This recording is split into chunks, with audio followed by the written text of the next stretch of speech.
এবারে আমরা দেখতে পাচ্ছি আমাদের 11টি শিক্ষা বোর্ড, মোট পরীক্ষার্থী 20,38,150 জন, ছাত্র সংখ্যা 9,99,364 জন, ছাত্রী সংখ্যা 10,38,786 জন। কারণটা আমাদের খুঁজে বের করতে হবে। আমার কথা হচ্ছে, কেন ছাত্ররা কম?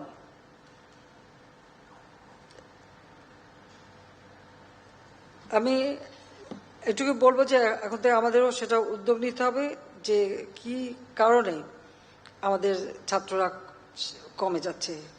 পাশের হারের ক্ষেত্রে দেখা যায় অনেক ক্ষেত্রে মেয়েরাই অগ্রগামী, সেটা খুব ভালো কথা, কিন্তু তারপর আমি লাইক শেয়ার সাবস্ক্রাইব করে সাথে থাকুন। আমরা তো ঠিক সঠিক সময় বিনামূল্যে বই দিচ্ছি, আমরা বৃত্তি দিচ্ছি, এবং প্রাইমারি থেকে সেই এখন তো উচ্চশিক্ষা পর্যন্ত বৃত্তি আমরা দিয়ে যাচ্ছি, উপবৃত্তি দিচ্ছি। আমাদের ডিজিটাল বাংলাদেশ আমরা গড়ে তুলেছি।